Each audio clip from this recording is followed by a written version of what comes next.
Imagine waking up on a wooden plank, surrounded by straw, with the sun just peeking through tiny cracks in a stone castle. Sounds like a fairy tale, right? But hold on, it's not all heroic knights and grand feasts. Medieval times were no joke. Ever wonder how you'd manage without your smartphone or even a hot shower? Spoiler, you probably couldn't. There's a reason those history books don't talk about how smelly everything was back then. Let's dive into a time filled with mystery, but also some pretty wild challenges. Now let's step into the everyday life of medieval folks.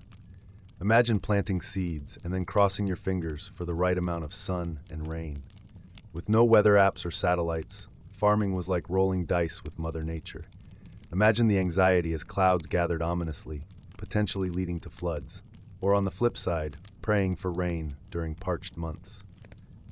Historical events, like the Great Famine of 1315, remind us of how severe these misfortunes could be. Entire seasons of rain led to crops rotting in fields, leaving people hungry and desperate. It was a game of luck that determined whether you'd eat or starve. Definitely not a gamble for the faint-hearted. Meanwhile, if you thought medical dramas are intense today, try medieval times.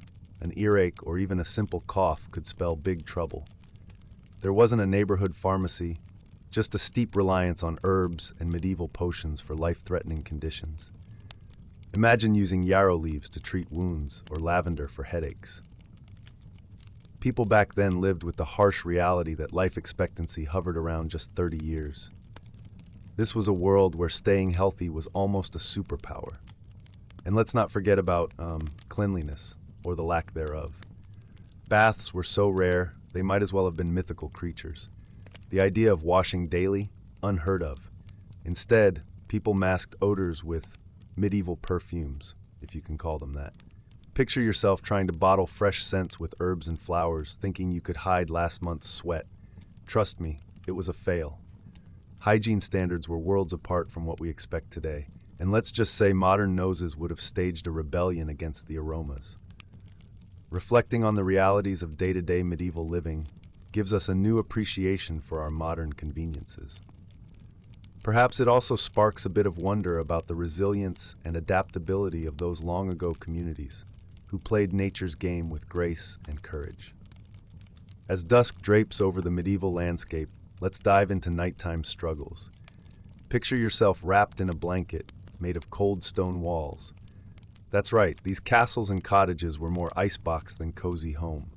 Imagine trying to drift off to sleep on a pile of lumpy hay, your mattress squeaking in protest to every toss and turn. No memory foam here, just the chill of the night creeping up on you like a sneaky ghost. The stone structures trapped cold air as if plotting with the frigid winter winds. Meanwhile, as you lie there, you might feel a little tickle on your skin. But wait, it's not just a figment of your imagination. You share your living quarters with some unwelcome roommates, rodents and bugs galore. These critters didn't just invite themselves over for tea. They were constant, uninvited guests, scattering diseases like medieval mailmen. With no modern pest control, our little furry and creepy crawly friends kept you on your toes. Makes today's exterminators seem like heroes, huh? But the real terror set in when darkness swallowed the day whole. Nights were filled with danger, almost like medieval horror tales. With robbers lurking in the shadows and wild animals prowling, safety after sundown was never guaranteed. Hunting for shelter late at night? High risk. Every night, bed meant staying near the hearth. This faithful friend, your fire, not only lit your nightly tales, but also kept the icy fingers of darkness at bay. The hearth was the heart of the home, a beacon of light and warmth in a perilous world. It was your defender against both the cold and those eerie sights outside. Just imagine the comfort of its warm glow flickering on stone walls, a reassuring reminder that safety and a bit of solace were close. Life after dark meant huddling together around this glowing lifeline, yearning for the break of dawn. With each tale of medieval life, we uncover the resilience required just to make it through the night. It leaves us with gratitude for modern comforts and a touch of wonder at how our ancestors braved the daunting darkness. Don't you feel a bit braver now, too? Let's peel back the pages of our medieval storybook and explore the invisible threads that wove the strict social fabric of the time. Imagine a society where the ladder wasn't just hard to climb, it was bolted in place. Born a peasant, always a peasant. Noble by birth, your future glistened like a royal tapestry. But changing your station? Well, that was as likely as a dragon showing up in your backyard barbecue.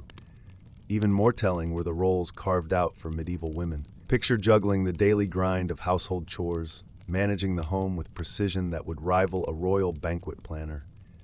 From sun-up till way past the hearth's last glow, their world was a confining maze of expectations. Compare that to today, where the sky's the limit, whether it's breaking through a glass ceiling or launching into space. Next, imagine living in a world where me time barely existed. Medieval life was glued together by community, all about that collective spirit. Imagine cooking every meal as if your entire TikTok-following village was dropping by. Preparing food wasn't a solo affair. It was teamwork, with everyone pitching in to ensure there was enough for the community cauldron. Any desire to drift into individual pursuits was overshadowed by the overarching need to stick together, much like pieces in a puzzle. This all brings us back to a timeless question. In an era defined by rigid frameworks and unwavering hierarchies, how did people find joy amidst the monotony? Was it in the evening gatherings by the hearth, sharing laughter and tales, or the small victories of the harvest? The very fabric of medieval society was woven with community threads, each person an essential stitch in the tapestry of life. So as we journey through the medieval ages, we're reminded that while many were bound by their stations and roles were often dictated by tradition, the spirit of community and collective resilience shone brightly. Even when doused in challenges, this collective resilience is what fueled the human spirit. And perhaps, in reflecting upon these bygone days, we find a deeper appreciation for the vast expanse of choices and freedoms that gild our modern lives. Don't you think? As we dive deeper into the medieval kitchen, let's talk about food habits back then. Unlike our modern grocery trips, medieval meals weren't about choosing between 100 cereal brands or scanning rows of exotic fruits. Forget the colorful palettes of today's supermarkets. Think of a world bound by bread and grains. For the average person, diverse menus were as mythical as unicorns. People relied heavily on basic staples like barley and oats, and for most, meat was reserved for the plates of the wealthy few. Imagine having bread for breakfast, lunch, and dinner. Doesn't sound appetizing, does it? Feast your eyes on the concept of seasonal eating. Today's Instagrammed meals might celebrate farm-to-table as trendy, but back then, it was the norm. Out of necessity, not choice. Without refrigerators or year-round produce, medieval dinners changed with the seasons, mirroring the ebb and flow of nature itself. Picture summer fruits that vanish with autumn's breath and winter root vegetables piled high to sustain through the hardship of cold months. Seasonality determined survival more than culinary pursuit. Yet, amid this food monotony, there were moments of relief called festivals. These weren't just casual gatherings, but rare breaks from dietary routine, opportunities to indulge in flavors otherwise denied by your daily grind. Think of them as medieval food fiestas. When harvest was plentiful, grand feasts buffered against looming famines, lifting spirits even temporarily. Imagine a celebratory roast spit over a communal fire, or the laughter echoing across wooden tables as bread became a symbol of shared abundance. These festivals had deeper roots, dancing on the edge of necessity and celebration. Picture a community, united not just by food but by fellowship, as villagers came together, setting aside